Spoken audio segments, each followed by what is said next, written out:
The Unsent Letter. We wrote for 40 years, but I never knew who he really was.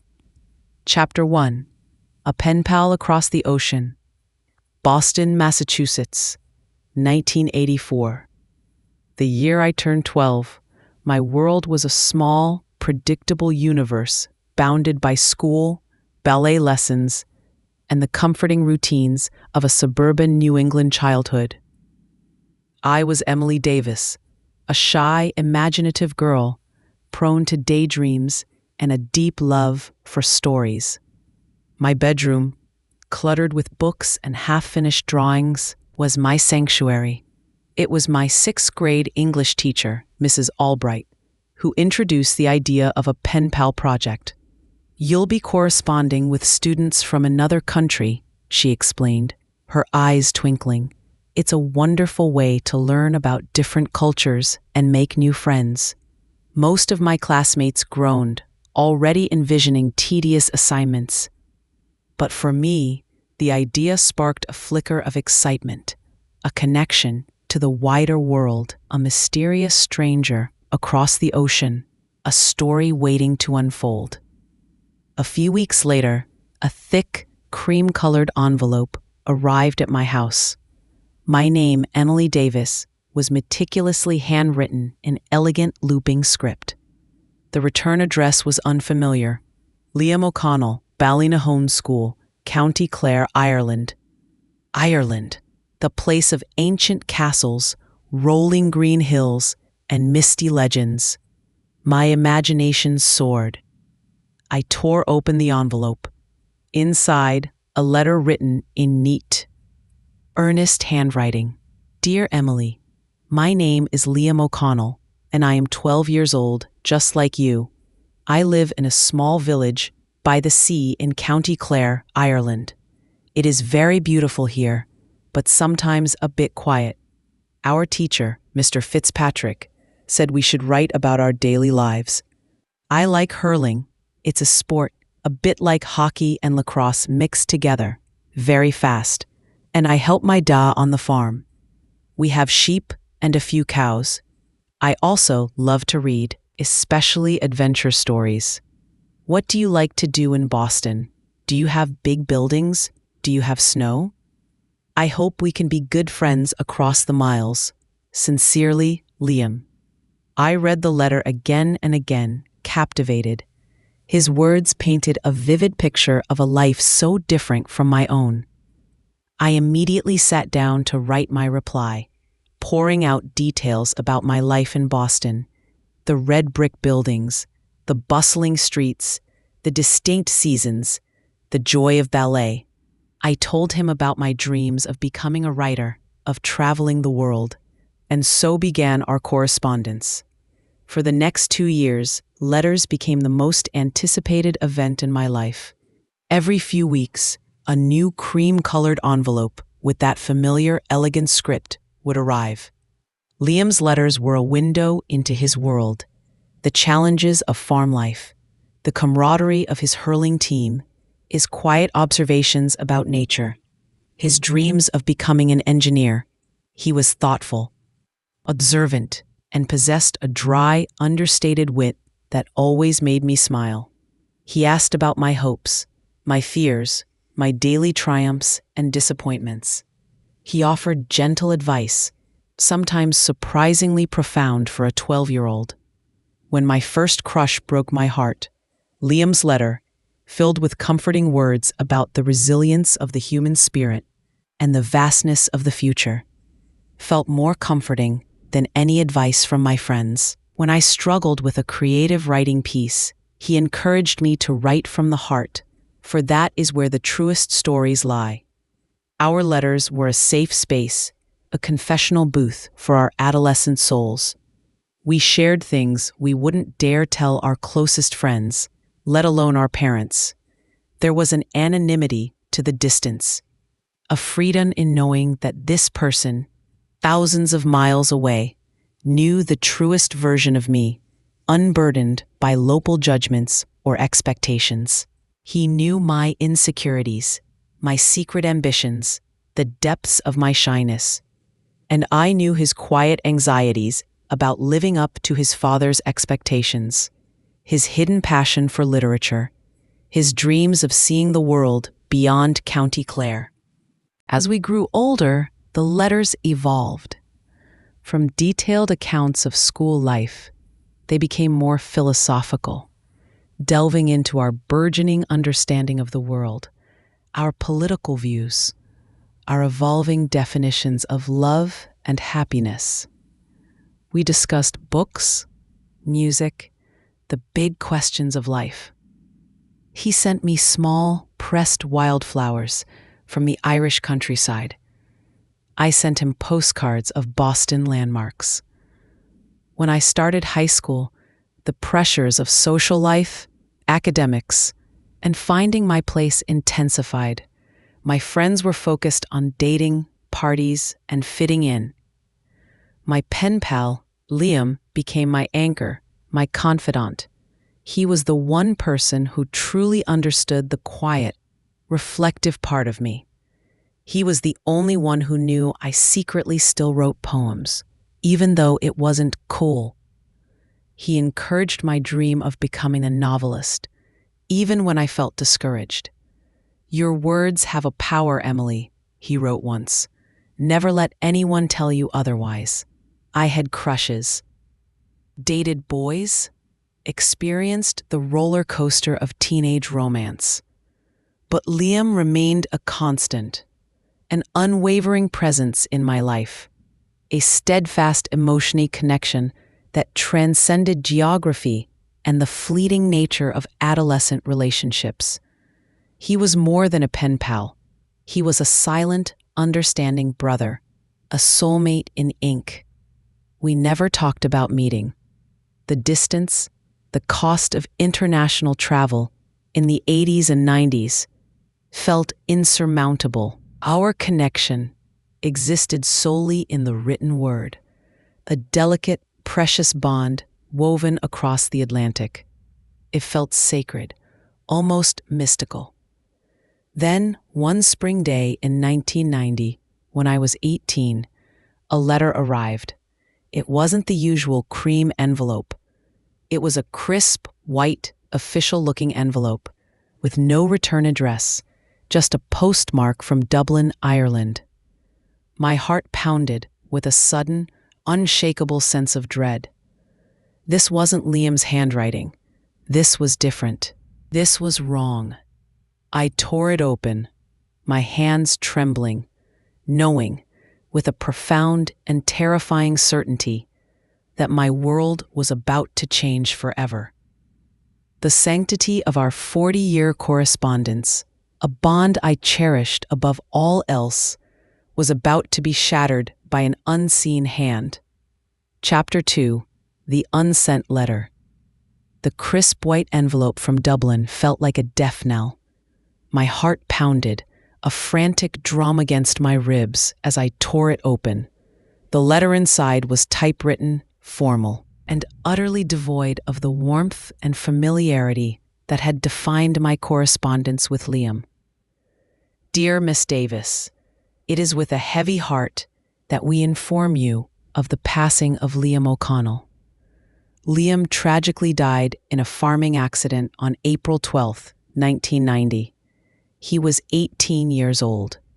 His parents, Mr. and Mrs. O'Connell, asked us to send this letter to you, as you were his longtime pen pal. They found your address among his most cherished possessions. We extend our deepest condolences during this difficult time. Sincerely, Father Michael, St. Patrick's Parish, Ballynahoe." The words blurred before my eyes. 18 years old, a farming accident. Liam, dead. It was impossible. He was vibrant, full of life, full of dreams. He was my confidant, my silent companion across the ocean. He couldn't be gone. He was supposed to be there, a constant presence in my life, always just a letter away. The grief hit me like a physical blow, a raw, visceral ache that stole my breath. It was a grief so profound, so unexpected, that it felt bewildering. How could I mourn someone I had never met, someone whose voice I had never heard? Yet the tears streamed down my face, hot and unstoppable, for the boy who had known my deepest secrets, who had understood me in a way no one else did. He was gone, and with him, a piece of my soul. The world felt suddenly muted, colorless. The vibrant dreams we had shared, the future we had quietly built together in our letters, shattered into a million pieces. My own dreams of becoming a writer, of exploring the world, felt meaningless without his silent encouragement. I wrote a letter to his parents, a heartfelt outpouring of my sorrow, expressing how much Liam had meant to me. I received a brief, kind reply from his mother, thanking me for my words, confirming his gentle spirit, and inviting me to visit if I ever came to Ireland. The thought of visiting Ballynahown, of seeing the landscape he had so lovingly described, felt both impossibly painful and profoundly necessary. The years that followed were marked by his absence. I continued to live my life, pursuing my writing, eventually becoming a published author. I traveled, experienced love, built a family. But a part of me always carried the ghost of Liam, the what if of a friendship cut tragically short. Every milestone, every triumph, every quiet moment of reflection was tinged with the unspoken wish that I could share it with him, that I could write him a letter. I kept all his letters, tied with a faded ribbon, in a special wooden box in my study.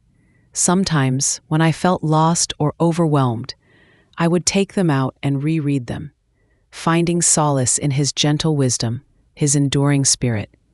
His words still resonated, still offered comfort, still felt like a direct line to my own deepest self.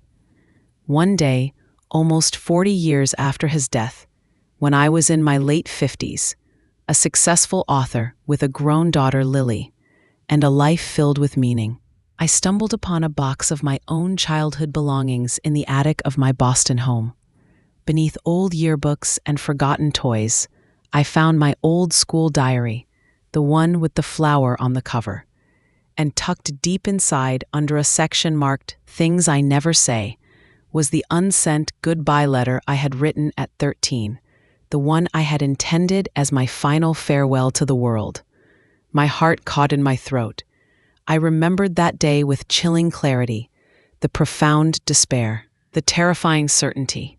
I remembered Mrs. Davison's timely intervention, her invitation to the Creative Writing Club, the lifeline she had extended. It was that day, that very day, that I had chosen to live, to find my voice. As I held the letter, a wave of profound gratitude washed over me, not just for Mrs. Davison, but for the path I had taken, for the life I had built. I had faced darkness, and I had chosen light. Then my eyes fell upon another item in the box, a small, familiar cream-colored envelope, not one of Liam's letters to me, but an envelope addressed to him, in my own adolescent handwriting. The letter I had started writing to him that very same October day in 1989, just a few months before his death.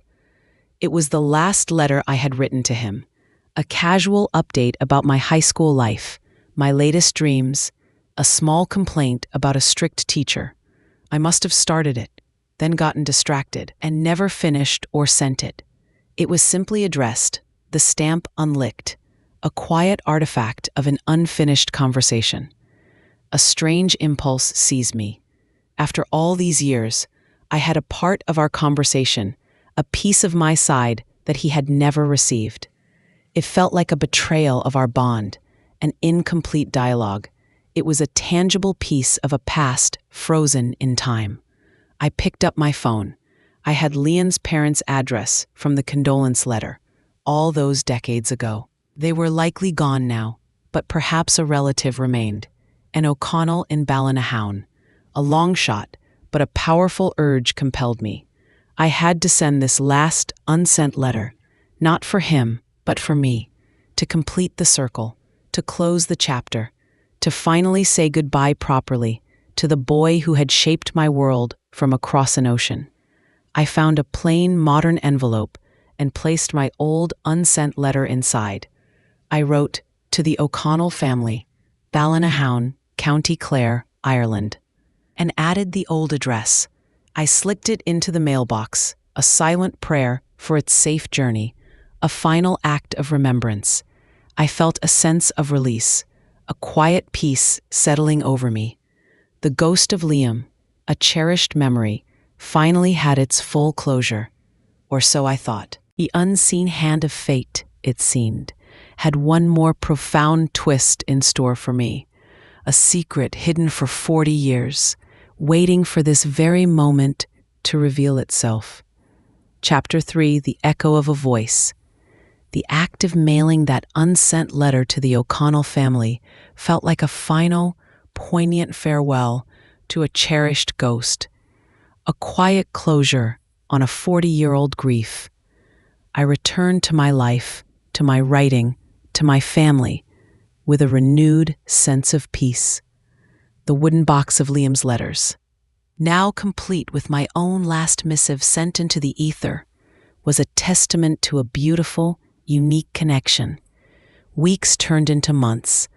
I had dismissed the possibility of a reply. The O'Connells were likely gone, their farms sold, their memories faded. The Irish Postal Service, while efficient, could not work miracles across the expanse of 40 years. Then, one crisp autumn afternoon, a thick envelope arrived. The postmark was unmistakably Ballynahown, County Clare, Ireland. My heart skipped a beat. It wasn't the cream-colored stationery of Liam's youth, nor the formal white of the condolence letter. This was a heavy, textured paper, and the handwriting was elegant, familiar in its looping flourishes, yet undeniably mature. It wasn't Liam's childhood script, but it bore an uncanny resemblance to the meticulous hand I remembered from his early letters, as if time had simply refined it. I tore it open, my hands trembling with a mixture of excitement and trepidation.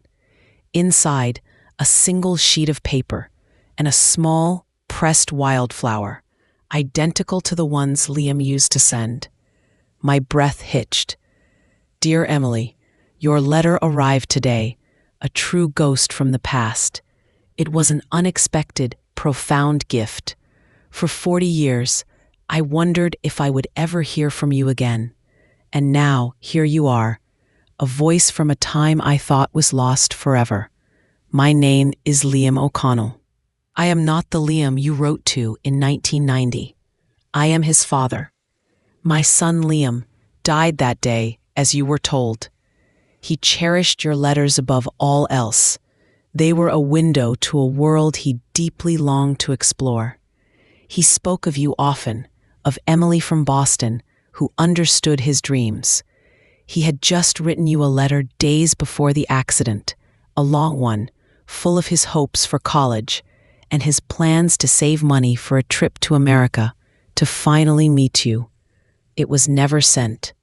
It sits here, still in his room, exactly as he left it. When your letter arrived, addressed to the O'Connell family, I was stunned and deeply moved. It was the one you wrote to him just months before he died, speaking of your future plans, your dreams of being a writer. It felt like a whisper across time, a final, heartbreaking conversation. But there is something else you must know, Emily, something I have carried, unspoken, for 40 years, a truth I felt I could never reveal, out of pain, and out of a desperate, misguided attempt to protect you from the full weight of our family's tragedy. My son, Liam, was diagnosed with a severe heart condition at birth. He was never meant to live past his teens. His doctors gave him a prognosis of perhaps 15 years, maybe 20 if he was very lucky. Every day was a gift, every year a miracle. He knew, of course. He knew his life would be short, and he lived it with a fierce, quiet joy, soaking up every moment. He loved the farm, his hurling, his books, and he loved your letters. They were his lifeline to a boundless future he knew he would never truly inhabit. He never wanted you to know of his illness. He wanted your friendship to be pure, unburdened by pity or sorrow. He wanted to be Liam, the boy from Ireland, not Liam, the dying boy. When he passed, my wife, his mother, was inconsolable, and I made a decision, a terrible decision perhaps. I could not bear the thought of burdening you, a bright, hopeful young woman, with the full weight of his predetermined fate. I didn't want his memory for you to be tinged with illness, with inevitable sorrow. I wanted you to remember him as the vibrant, hopeful boy he was in his letters.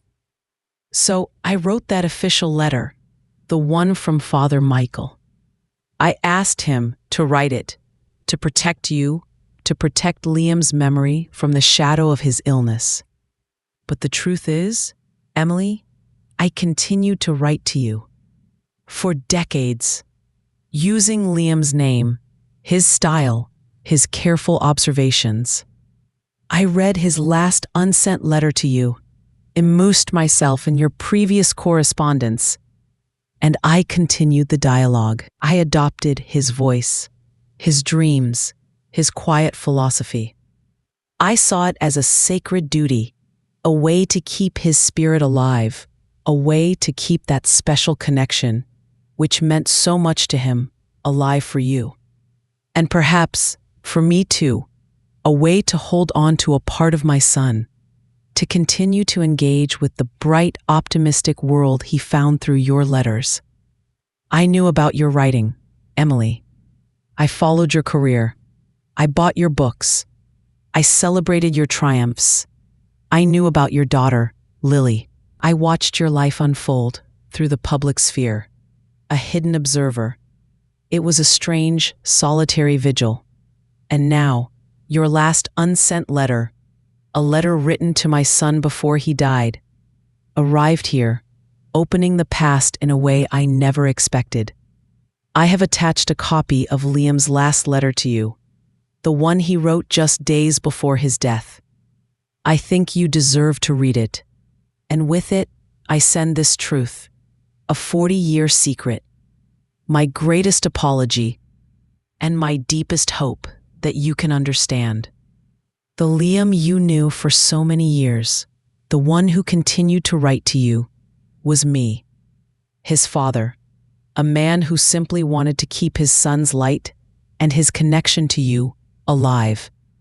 With profound respect and a lifetime of gratitude, Liam O'Connell, my hand, flew to my mouth, stifling a gasp. The world spun around me.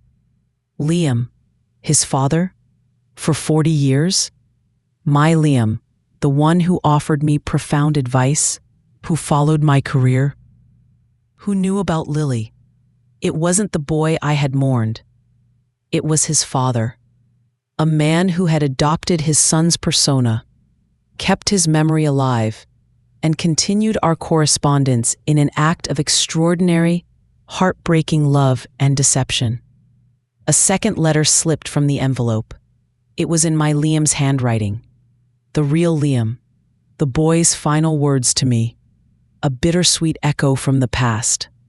My mind reeled, trying to reconcile the two versions of Liam, the vibrant boy, cut short too soon, and the wise, compassionate father who had woven an elaborate, loving deception for 40 years.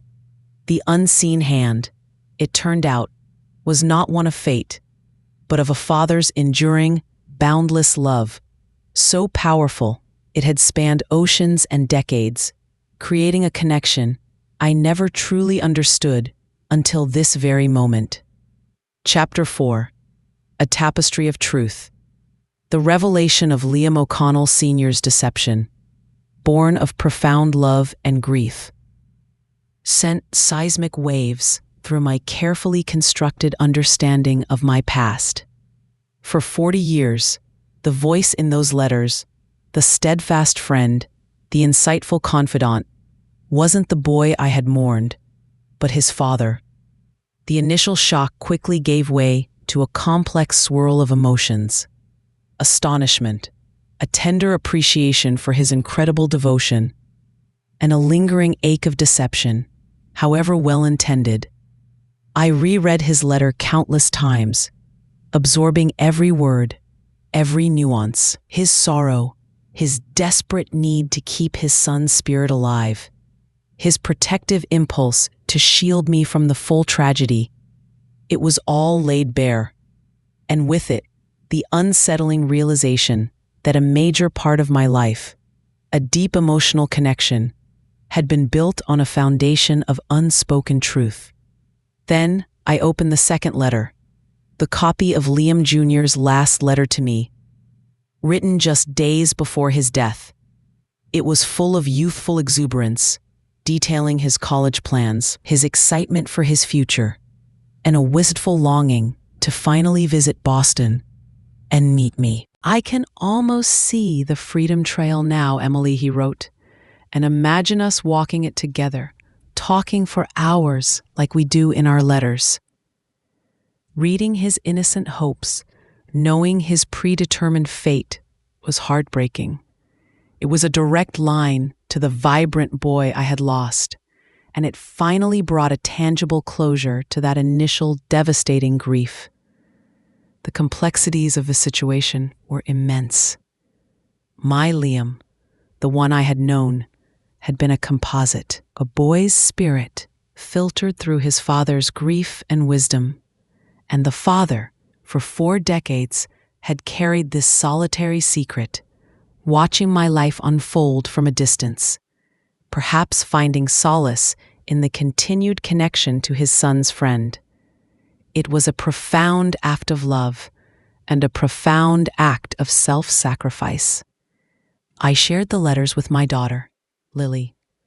She listened wide-eyed, her own experiences with hidden family truths from the Whispering Pines camp, giving her a unique perspective on the complexities of parental love and protection.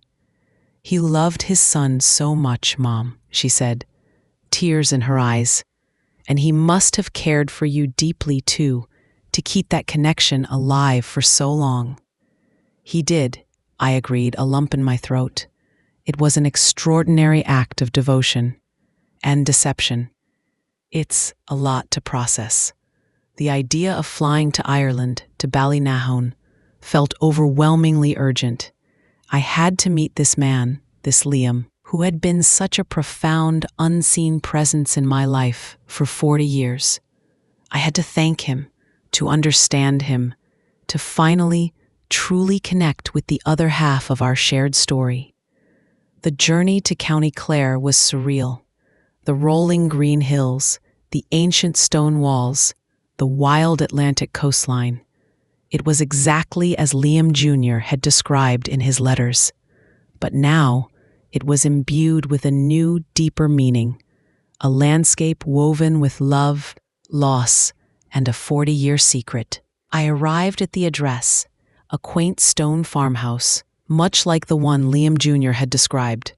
An elderly man, his hair a shock of white, his eyes a piercing, familiar blue, stood on the porch. He was tall, stoic, with a quiet strength that emanated from him. He was Liam O'Connell, Sr., the Liam who had written to me for so long. He extended a hand, his grip firm. "Emily," he said, his voice deep, tinged with a faint Irish lilt. It was not the young boy's voice I had imagined, but it carried an echo of the wisdom and thoughtfulness that had defined our correspondence. "Liam," I replied, my voice thick with emotion. We sat in his cozy kitchen, filled with the scent of peat smoke and freshly baked bread. For hours we talked. I shared my memories of Liam Jr., from his early letters, his dreams, his humor.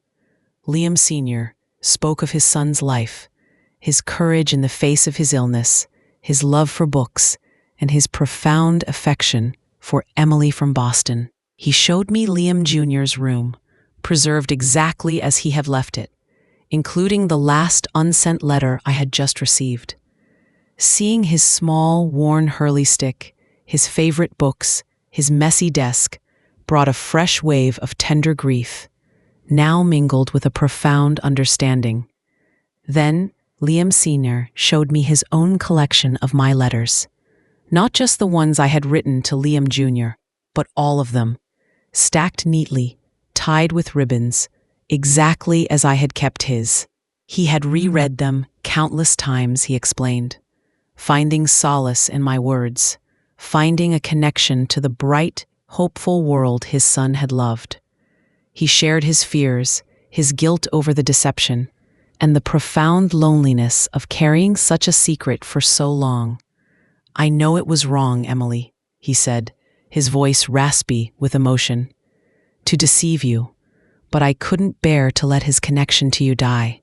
It was so important to him, and after he was gone, it was all I had left, a way to keep a piece of him alive in the world. My heart ached for him. His deception, while startling, was undeniably born of a father's desperate love. It was a profound act of grief, a man clinging to the last vestiges of his son's presence." "I understand, Liam," I said, reaching across the table to take his hand. "I truly do. And thank you. Thank you for keeping that connection alive, for giving me his wisdom, his enduring spirit for all these years. You gave me so much more than a pen pal." In that moment, the tapestry of truth, once frayed by deception, began to reweave itself, stronger and richer for its complexities.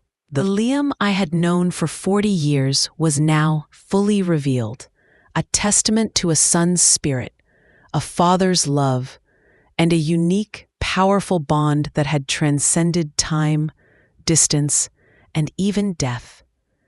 The unseen hand that had guided our correspondence was not a malicious one, but one shaped by an extraordinary, enduring love, forever connecting two families across an ocean, bound by the enduring power of words. Chapter 5. The Enduring Echoes.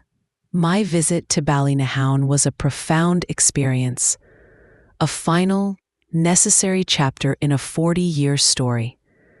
Meeting Liam O'Connell, Sr. in person, seeing the life he had built around the memory of his son, illuminated the extraordinary depths of a father's love and the complex tapestry of truth. His home, filled with echoes of Liam Jr.'s vibrant spirit, became a place of tender understanding, not just a site of revelation. We spent days talking, sharing memories, filling in the gaps of a life lived through letters. I learned more about Liam Jr.'s courage in facing his illness, his quiet determination to live each day fully. Liam Sr. shared stories of his son's wit, his kindness, and his deep affection for his pen pal from Boston. He showed me photographs, a young Liam Jr. with a mischievous grin, another swinging a hurley stick with fierce concentration. These images brought a tangible reality to the boy I had only known through words, enriching my memory of him. I, in turn, shared stories of my own life, my career as a novelist, the family I had built. He listened, his blue eyes, so like his son's, gleaming with quiet interest. He had, after all, followed my public life for decades, but now he heard the nuances, the personal stories behind the headlines. It was a beautiful, belated exchange of lives, a 40-year conversation finally completed in person. Before I left, Liam Sr. gave me a gift, a small, leather-bound journal.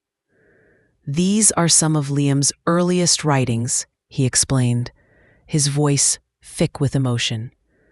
"Poems, short stories, thoughts he never shared with anyone but these pages.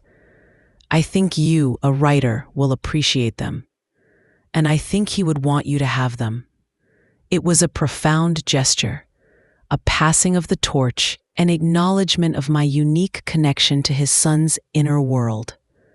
Returning to Boston, my own home felt imbued with a new sense of peace.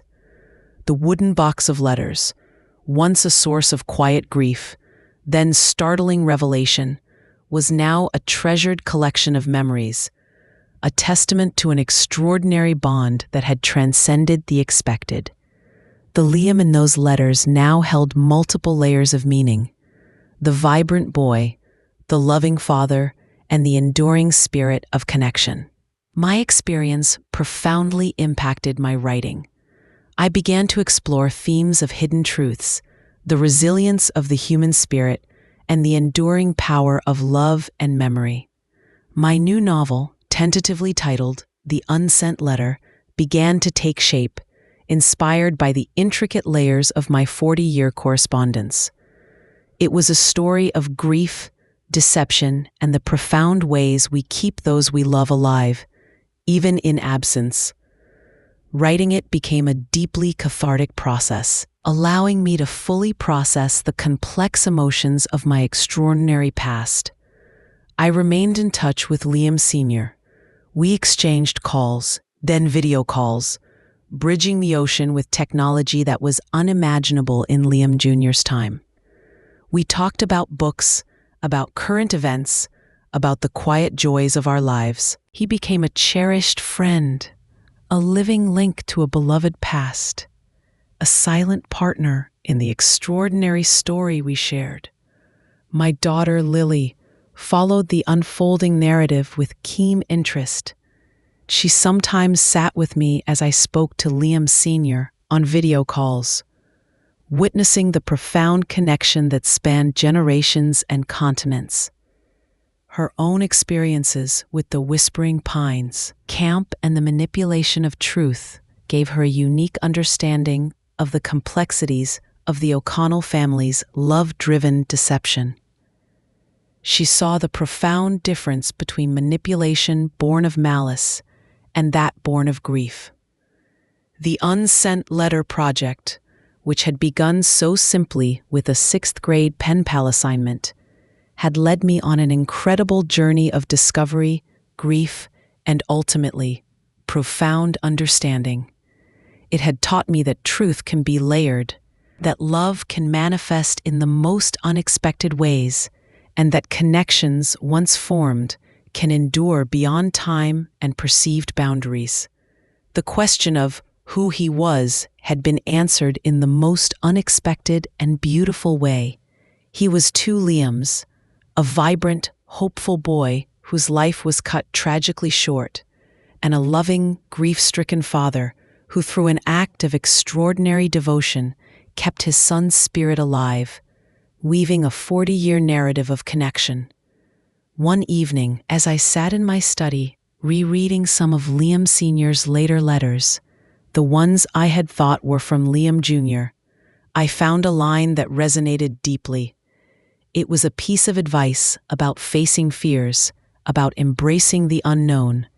It had always felt particularly poignant, characteristic of the quiet wisdom I had attributed to the older Liam. Life, he had written, is a tapestry woven with threads both seen and unseen. It is often in the unseen threads that the greatest strength and the most enduring beauty truly lie. I smiled, a profound sense of peace settling over me. The unseen thread of Liam Jr.'s predetermined fate, of his father's loving deception, of my own journey through grief and discovery. These were the threads that had woven the extraordinary tapestry of my life. And in understanding them, in embracing their complexity, I had found not just closure, but a richer, more profound appreciation for the enduring echoes of love, loss, and the powerful, unseen connections that bind us all. The pen pal from across the ocean, who I never truly knew, had, in the end, revealed himself to be one of the most profound and defining relationships of my entire life.